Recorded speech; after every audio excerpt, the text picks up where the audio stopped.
Sveiki, Nostra regionų krepšinio lygos mylėtojai.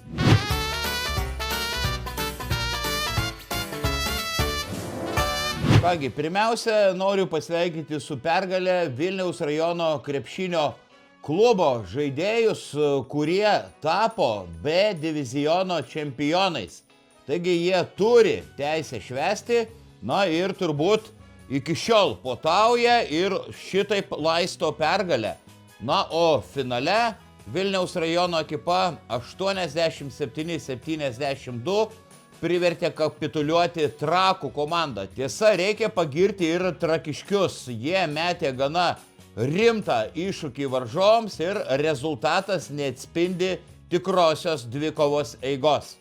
Naudingiausių finalo žaidėjų tapo Vilniaus rajono krepšinio klubo lyderis Tadas Poška.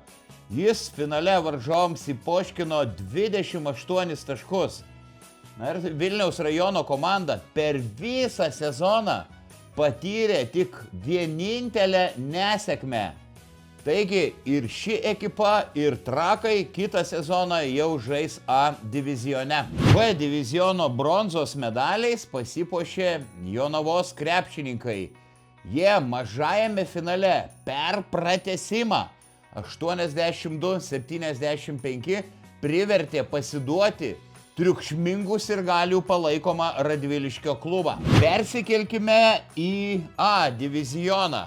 Galingai į finalo ketvertą žengė Širvintų komanda, kuri ketvirtose rungtynėse 98-76 sukirto Klaipėdos LCC universiteto ekipą, kuri šį sezoną laimėjo lyderių taurę. Šeimininkai užmovė apynasrį varžovų vedliui Kornelijui Zikui ir leido jam surinkti tik 14 taškų.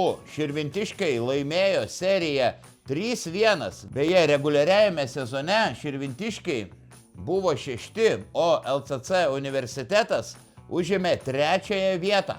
Beje, finalo ketvertas gegužės 9-10 dienomis vyks būtent Širvintose, kur žada apsilankyti ir žavingoji rajono merė Živilė Pinskuvienė.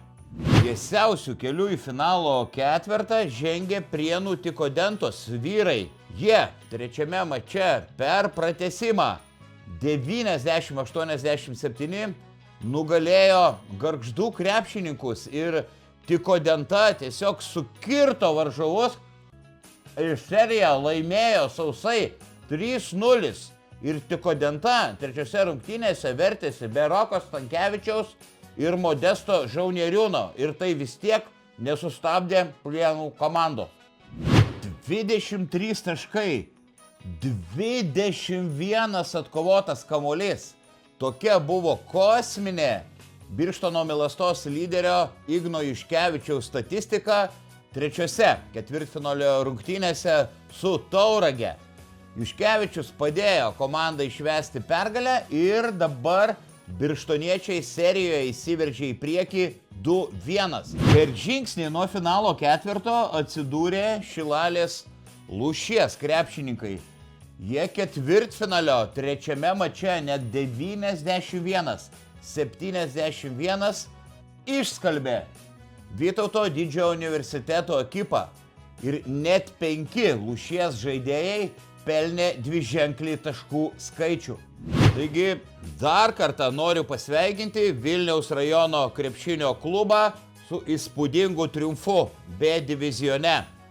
Triumfas įvyko Pakruojuje, kur buvo surengta fantastiška krepšinio šventė ir aš ten buvau, alų midų gėriau, per barzdą varvėjo. Taigi, šį kartą tiek svarbių naujienų, atsisveikinu iki kito pirmadienio. Viso.